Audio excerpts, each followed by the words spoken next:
Assalamualaikum, selamat sore Sobat Podcast. Kembali lagi di channel Gerobak Podcast. Kali ini tim Gerobak Podcast mendatangi Gedung Wakil Rakyat di salah satu ruangan fraksi Partai Keadilan Sejahtera.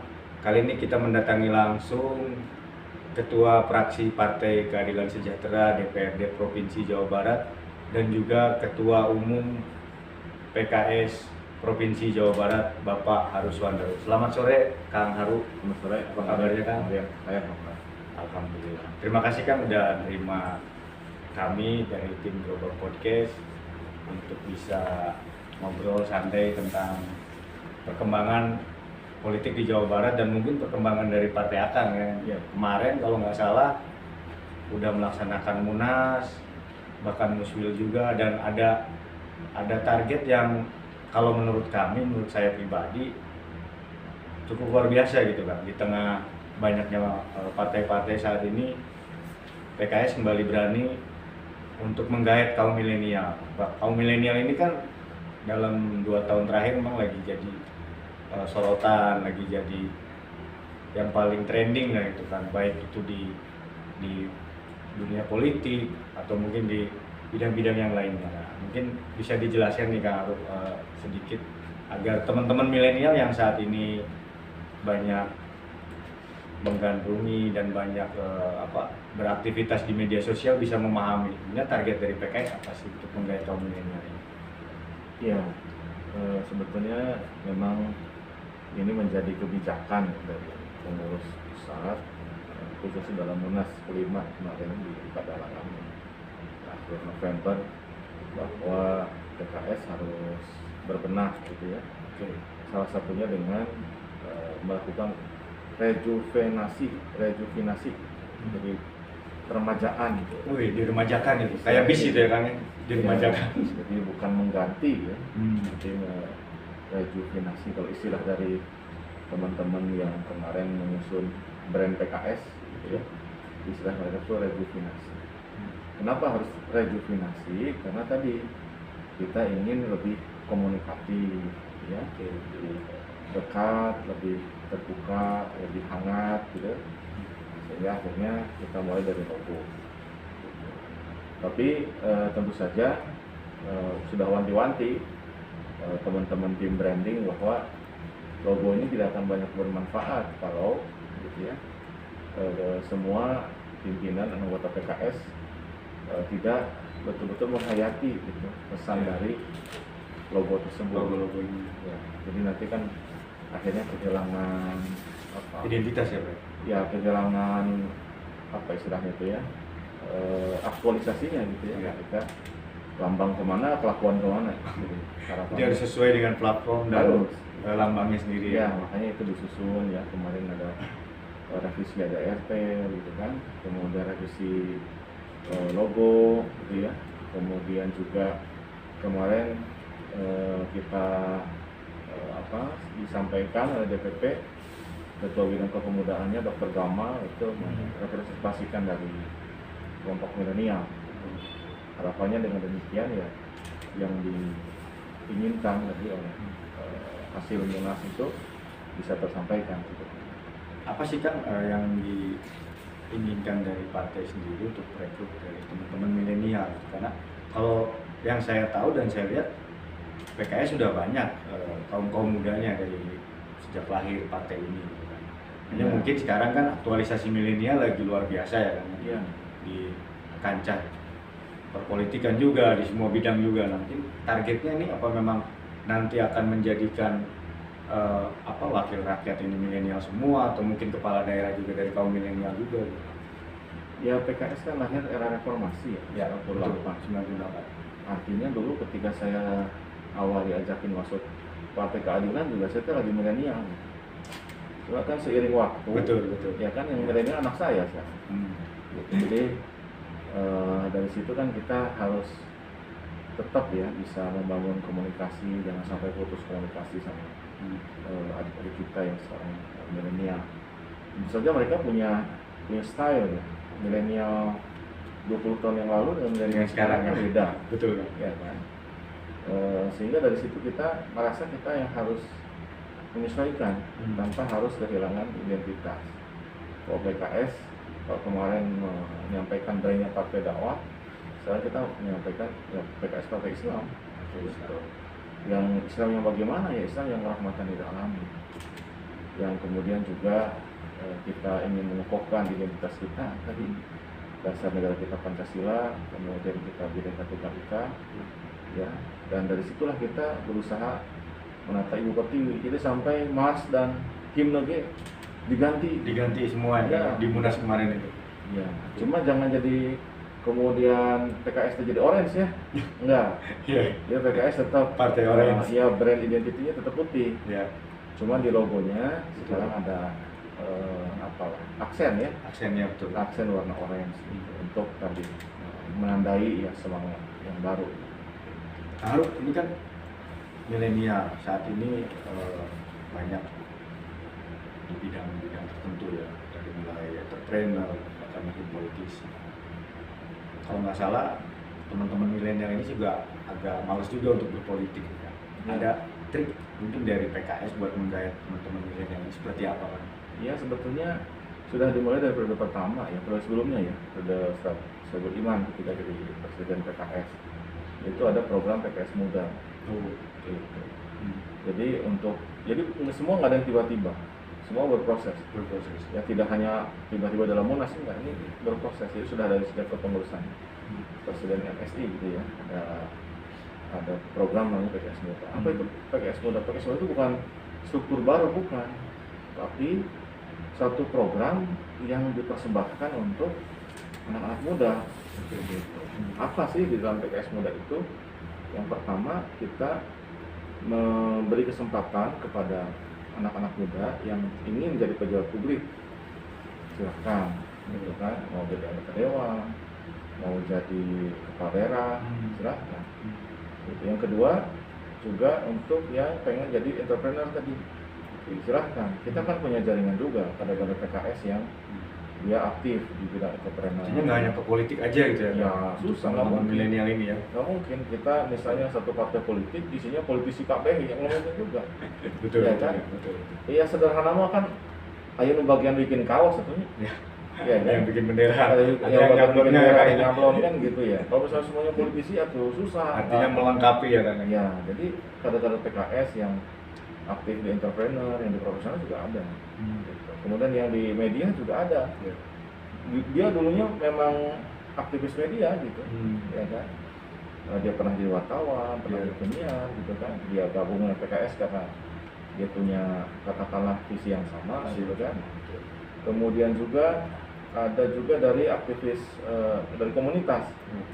Jadi dari dulu dia orang komunitas, suka sesapedahan gitu ya, suka bikin urban farming gitu kan. Nah itu ada komunitasnya sendiri. Artinya merangkul milenial ya. Bukan hanya saat ini ya kan? Ya, sudah dari sejak lama ya dari awal gitu kan, yang ada di PKS. Hanya tadi kita lebih kemukakan, kita kemas lagi.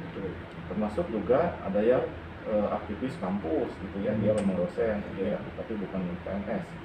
Nah jadi di 5 sektor pentahelix itu kita menawarkan kepada milenial dengan gabung misalnya di PKS Muda, ya dia bisa gabung nanti di sektor publik, sektor privat. Artinya diarahkan ya sesuai dengan bidangnya. Nanti coachnya itu ya mereka yang sudah senior di situ, memang sudah berpengalaman di situ, silahkan nanti jadi coach. Mau belajar politik sih, enggak, nanti ketemu Kang Aher gitu kan, itu jadi gubernur periode. Nanti ada Kang Fahmi gitu kan, ada Kang Agus Maskur gitu ya, wali kota Sukabumi dan wakil Bupati Subang misalnya Dr. Helmi di Sukabumi, di Garut. Nah jadi yang politik sih mau saya senang sukanya entrepreneur, boleh, nanti kita ada komunitas Genpro. Ya ini komunitas entrepreneur. Jadi yang mau gabung, saya senang dengan PKS, tapi udah saya mah mualah jadi politisi mah, saya mah pengen bisnis aja, boleh, silahkan gabung di Genpro. Atau misalnya nanti ada yang pengen di komunitas, mangga di PKS macam-macam tadi ada. Artinya sudah ada porsi masing-masing dan bidangnya masing-masing yang diarahkan. Nggak mesti harus jadi politisi gitu, karena artinya politik kan banyak aspek yang harus kita bahas. Ya. Dan teman-teman milenial juga harus memahaminya, jangan partai politik. Ya, terjunnya politik gitu ya kan ya. ya kan ada satu sastrawan Jerman ya yang dia mengatakan ada orang yang tidak suka politik. Ya, Tapi dia lupa bahwa harga BBM, harga makanan Ditentukan oleh kebijakan itu tentukan oleh kebijakan politik. Jadi sebetulnya kita nggak usah lepas. Ya, Yang bisa itu adalah kita peduli atau tidak peduli. ya betul. Kalau kita tidak peduli, ya kita dikerjain orang. Kira itu masalah. Jadi saya dulu pernah ditanya sama teman saya, teman SMA, kamu kenalan karena politik? Kan politiknya terjelas. 5 tahun sekali pemilihan. Benar. Bisa kepilih bisa enggak. Iya. Saya bilang ya udah. Teman saya ini di BUMN UPN. Ya udah, saya bilang sekarang saya tanya, kamu mau nggak yang bikin undang-undang di DPR RI atau perda di DPR di kota kabupaten di provinsi Iya. itu orang yang nggak benar saya bilang. Mantan copet atau copet sesetnya tukang Betul. rampok gitu ya. Iya. Apa karena tukang maksiat seset gitu kan. Orang yang nggak bisa dipercaya. Iya. Kamu bisa bayangin nggak antar pedang iya sih kebayang. Nah kalau begitu kan harus ada yang masuk di antara kita. Ya. Kalau misalnya kamu masuk politik boleh, saya bilang silakan. Wah itulah kamu aja. Ya berarti gue dibantuan sebilang itu ya. Iya, Nanti iya. kalau pemilu pilih saya. Oh siap. Nah, itu contoh ya. Iya, iya. Contoh dialog sama Benar. teman saya yang dia orang BUMN yang dia nanya gitu, kenapa kita harus jadi Politisi gitu kan. Jadi saya kira sekali ke teman-teman milenial memang suka ada lah tulisan-tulisan bahwa milenial cenderung tidak suka dengan Betul. politik, Ya, dengan apatis gitu ya kan. ideologi, apatis gitu. Tapi ya kita sharing aja, serius kalian begitu. Ya kan, berarti Ya. kan nggak peduli kan, nggak peduli sama diri sendiri misalnya, gitu kan. Tapi di sisi lain mereka bilang mereka tuh suka untuk membantu, gitu kan. Aksi kemanusiaan itu mereka suka. Nah jadi maksud saya ini kan mungkin karena tercitrakan lah ya, politik itu kotor, Betul. politik itu misalnya berantem Iya. gitu ya. Mungkin itu yang tidak disukai oleh milenial dan saya kira itu yang harus diperbaiki. Ya, Gitu. brandnya jadi terbentuknya Iya, seperti itu ya politik kan. tidak begitu dong. Gitu. Dan PKS berusaha terus Oknum aja gitu ya, kan. untuk meluruskan bahwa politik itu nggak seperti itu Ya ya. sama kayak sekarang aktivitas ekonomi, emang nggak ada orang curang gitu? Betul. Kan ada juga, Iya. iya kan? Mengurangi timbangan lah contohnya ya kan. Ya kan di pasar misalnya kan, pengen untung banyak, Iya. dicampur, dikurangi itu kan ada aja di aspek ekonomi, ya kan? Di pendidikan, kata siapa di pendidikan nggak mungkin ada praktek-praktek nggak betul kan bisa aja. Iya. Guru nanti bisa les di guru tersebut karena bagusnya. Korupsi waktu gitu ya kan. Betul di sana kan ya bisa aja gitu Iya. kan. Itu mah suka kedengeran lah gitu. Atau misalnya yang pengawas ngebocorin jauh Soal ujian ujian. dan sebagainya. Jadi saya kira kalau masalah baik sama nggak baik mah di mana-mana ada. Cuma kita jangan sampai menjustifikasi satu bidang yang penting itu untuk kita jauhi karena itu katakan kotor. Itu yang saya kira PR bersama. Bagaimana menyikapinya dan bagaimana memahaminya ya. Iya. Kalau target kan untuk Jawa Barat khususnya nih Pak. Kita luar biasa nih penduduk Jawa Barat ini kan. Iya. Dari kaum milenialnya juga hampir mungkin setengahnya gitu kan Iya. di data BPS tahun 2020 ini. Targetnya berapa nih Pak? Iya, sebetulnya Rekrutan kemarin milenial. juga kita sudah targetkan, tapi setelah itu kan bikin target sebelum COVID ya. Kalau Oke. COVID, Ya, karena sekarang pandemi gitu kan. jadi saya kira kita harus realistis aja. Hmm. Jadi intinya mungkin secara teknis nanti akan dirumuskan lagi di rapat real. Cuma itu menjadi arus utama. Oke. Ya, menjadi arus utama. Bagaimana kita bisa menggalang kaum milenial. Ya. Jadi ini yang saya kira nanti harus dirumuskan ya. Kira-kira cara kita berkomunikasi dengan mereka. Oke. Mudah-mudahan lah saya kira kemarin kan dari total suara PKS itu ditargetkan 20% Untuk Jawa Barat. untuk Jawa Barat. Oke. Jadi ya tinggal hitung aja. Iya. Kalau misalnya suara PKS kemarin 3,5 juta, ya kita targetnya kemarin 700.000 anggota baru. Dan dari anggota baru itu anggap setengahnya milenial. Karena kan tadi sesuai dengan data demografi, Ya, betul. anak-anak milenial itu nanti akan jadi pemilih antara 40 sampai 50%. Betul. Jadi pemilih yang sangat besar dan potensial. Oke, karena itu maka kita juga ya kita harus menyesuaikan dengan audiens kita, Audiensnya. dengan konstituen kita. Dan situasi. Jangan sampai kekeh gitu. Itu nyambung kan gitu kan. Berarti nanti 2024 misalkan Kang Haru maju lagi di sini, berarti ada muka-muka milenial dong Kang nanti Ya kan? sekarang alhamdulillah ini kan dari 21 Ya. yang incumbent kan 7, Oke.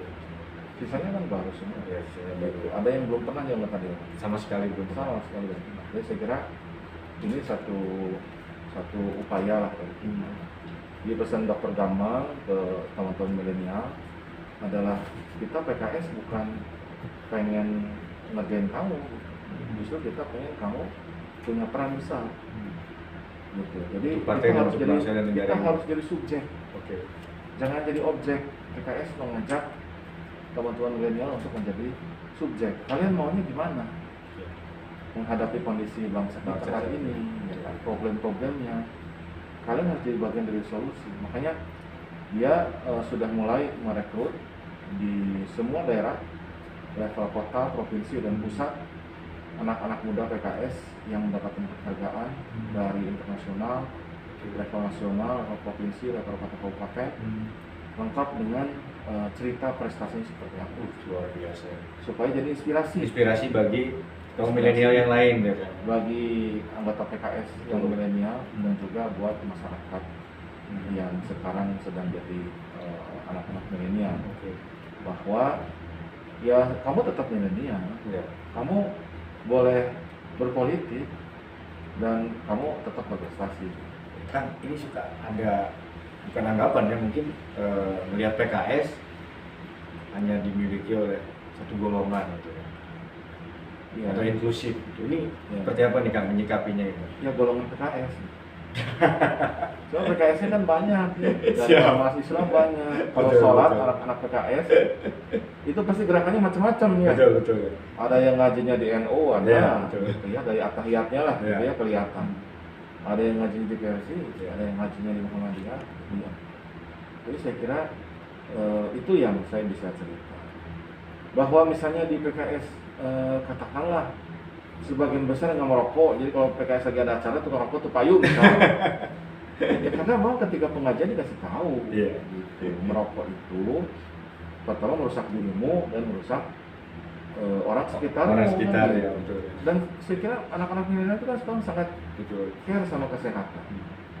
Ya kan, jadi saya kira ini tinggal saya kira PKS yang harus memperbaiki cara berkomunikasi dengan teman-teman milenial supaya semua memahami dan kemudian Ya. senang gabung dengan PKS. Jadi PKS itu bukan harus yang harus sudah pakai kerudung, yang nggak pakai kerudung juga boleh. Terbuka berarti masih terbuka ya. Gitu. PKS itu bukan tempat orang-orang yang udah soleh, enggak, orang-orang yang mau soleh gitu. Dan sesoleh apa sih kita gitu kan, kita tetap aja manusia, kan? Harus jadi malaikat. Betul.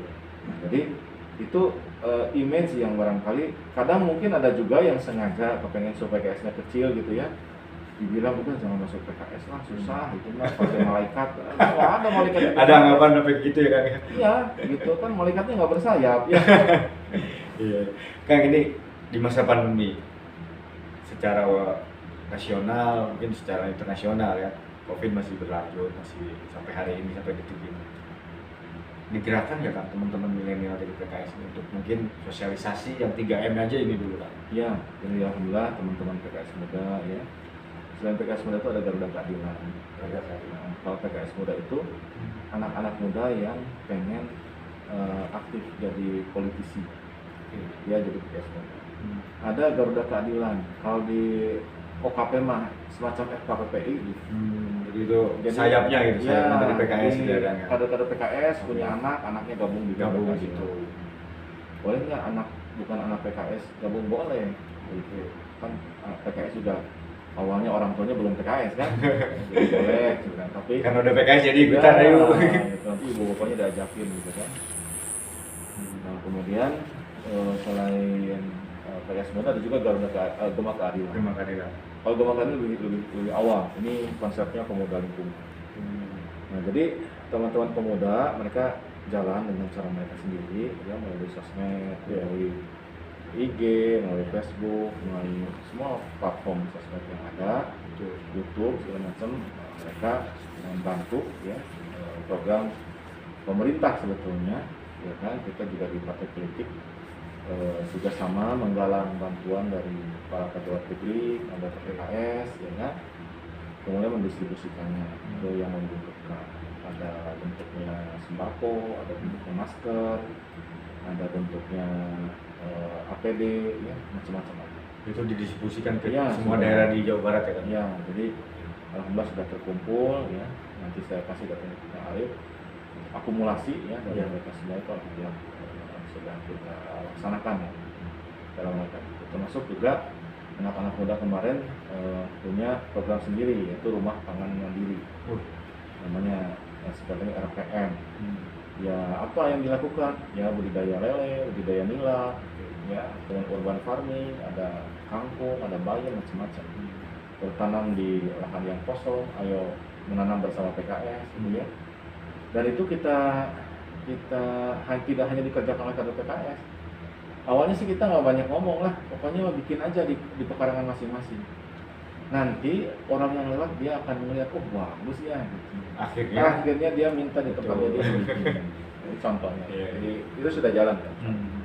Kang, ini terakhir kan di tahun 2020 ini kan khususnya di Jawa Barat berbagai macam permasalahan banyak ya. Kalau di masa pandemi banyak sekali keluarga yang terdampak. Nah, ini pesan terakhir ini dari Akang kepada milenial atau pada masyarakat Jawa Barat atau mungkin pada pemerintah Provinsi Jawa Barat untuk 2021 ini karena masih pandemi COVID harus seperti apa sih pemerintah ini? Iya. Khususnya Provinsi Jawa Barat. Sekarang kan sedang ada dua perda yang dibahas.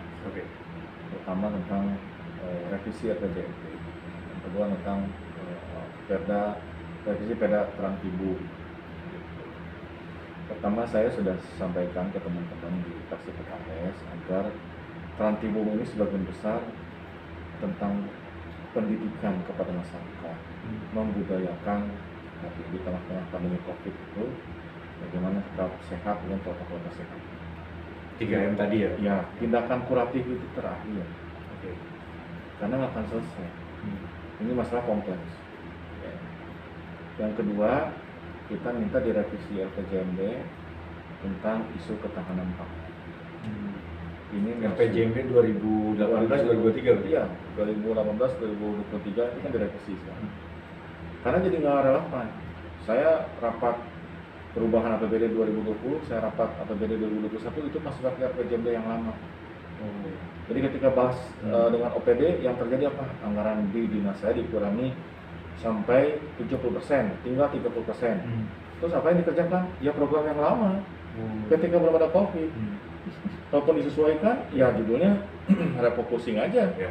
atas nama Satgas. Saya bilang nggak bisa. Artinya sisipan buat program yang sebenarnya nggak ada Ya. yang COVID Ya ini. tadi Pak Gubernur masih ngomong masalah kita ingin ketahanan pangan, gitu kan? Tapi dicek di RPJMD kan 2% dari APBD. Dari total APBD Jawa Barat. Iya. Terus ingin misalnya pariwisata jadi lokomotif. Tadi teman kita di Komisi 2 cerita anggaran untuk pariwisata di bawah 1%. Sisanya gede-gede apa? Infrastruktur masih ya. Balik lagi, Iya. alun-alun lagi. Ya. Makanya ini raperdanya terus Iya, digolkan. ini sedang kita bahas, Iya. tapi kita udah minta ke teman-teman tolong diperjuangkan betul. Termasuk juga dengan bansos. Ya, termasuk Kita kemarin protes karena dari 500 di 350 jadi 100.000.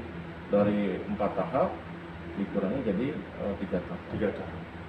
Jadi yang tahun depan itu dicairkan 100.000 itu sebetulnya tahap keempat dari tahun 2020. 2020 bukan program 2021. Bukan program 2021. Artinya nggak ada 2021. 2021 nggak ada program.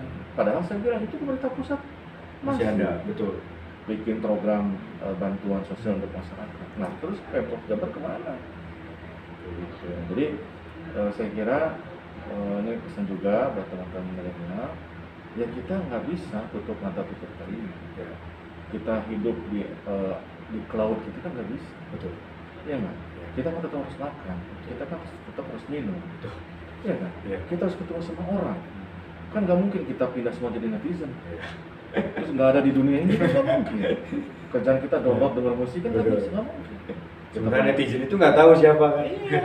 Fotonya perempuan pacaran laki, sama salah misalnya. Gitu, ya. Iya, Ya, jadi intinya ya saya berharap kita bisa semuanya ya berpartisipasi, semua komponen. Ini kita lagi susah sebenarnya ya. COVID ini bikin semua susah. Memang ada beberapa sektor yang dia menjadi meningkat drastis ya, misalnya masalah makanan, minuman, kemudian informasi, teknologi informasi itu kan ada peningkatan, tapi kan nggak semua orang, betul. sebagian besarnya terdampak.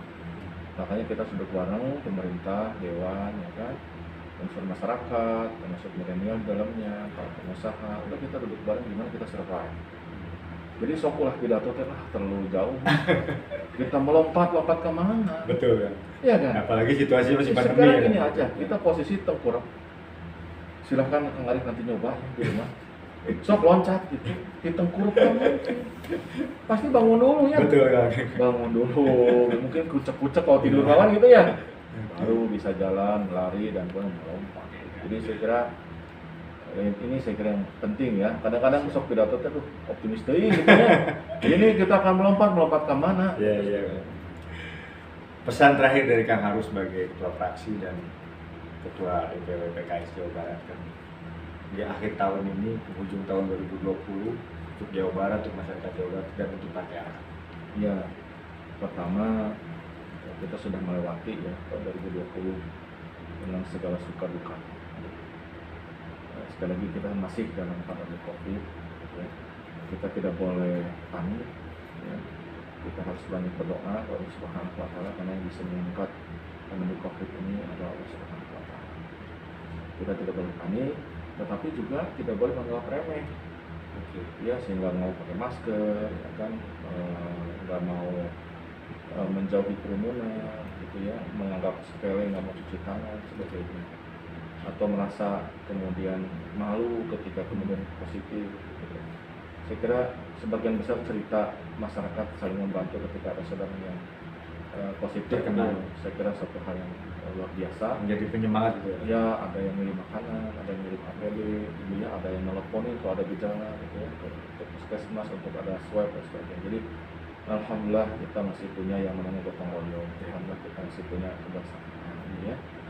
Nah, jadi saya kira karena masih kondisi begitu, please gitu ya, ini tahun baruan jangan berkerumun. Ya, jadi bukan nggak boleh keluar rumah, boleh, tapi gitu ya. Ketika kira-kira ia berkerumun, jangan lah.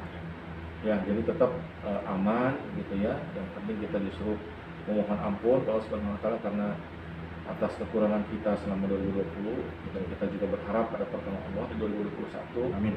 Makanya baiknya banyak muhasabah gitu ya, dan berdoa gitu ya. Untuk pemerintah Provinsi Jawa Barat, ini kan APBD 2021 sudah keluar evaluasi dari kementerian, sudah dibahas di Banggar, ya, gitu ya, sudah akan mulai dilaksanakan tahun 2021 bulan Januari tanggal 2 sudah bisa berjalan, alhamdulillah. Jadi tidak ada keterlambatan. Terima kasih ke Pak Gubernur beserta Pak Wagub dan PAPD, ya, dan juga teman-teman di DPRD. Saya kira sangat concern agar APBD ini bisa segera berjalan. Bukan berarti tidak ada catatan, ya. Tetap ada catatan. Tetap. Salah satunya tadi, kenapa bansos dihilangin? Bansos yang hilang. Kenapa tinggal 100.000? Karena memang dari masyarakatnya ketika Betul, saya reses betul. gitu kan. Jawaban dari pemerintah kan, ini nggak mungkin terus-terusan. Masyarakat sudah lebih baik kondisinya, cek saha, gitu kan. Nah, jadi itu sudah kita sampaikan ya. Tapi demikianlah adanya. Tapi kita kan nggak mau jadi bikin macet ya si APBD, makanya kita tetap menyetujui dengan catatan. Kita akan terus evaluasi penanggulangan COVID di Jawa Barat. Ya, kita nggak mau kejadian di pusat ya, di salah satu kementerian juga terjadi di Jawa Barat ya. Cik atulah gitu, pikir susah, tong air gitu. Itu yang kita harap. Betul ya. Nah, jadi saya kira itu saja. Sekali lagi mari kita sama-sama berdoa, kita duduk bersama ya, tentu dengan protokol kesehatan ya, duduk bersama bukan berarti berkerumun ya, atau kacaunya. Berpegangan tangan itu dalam arti secara konsep ya, kita bekerja sama. Dengan demikian kita berharap mudah-mudahan Allah menolong kita, amin, dan kita survive gitu dari COVID-19. Terima kasih Kang Haruni atas pernyataannya sebagai Ketua Fraksi PKS DPRD di Provinsi Jawa Barat dan Ketua Umum DPW PKS Jawa Barat. Sobat Podcast, ada satu pesan dari paparan Kang Haru ini bahwa berpolitik itu tidak kotor. Tapi silakan teman-teman atau sobat podcast atau milenial mengaplikasikan diri dalam dunia politik, tidak hanya partai, tidak hanya menjadi anggota dewan seperti yang dipaparkan Kang Haru tadi, bisa menjadi entrepreneur, bisa menjadi budayawan, bahkan bisa menjadi aktivis sekalipun. Jangan lupa saksikan terus channel Gerobak Podcast. Assalamualaikum warahmatullahi wabarakatuh. Salam.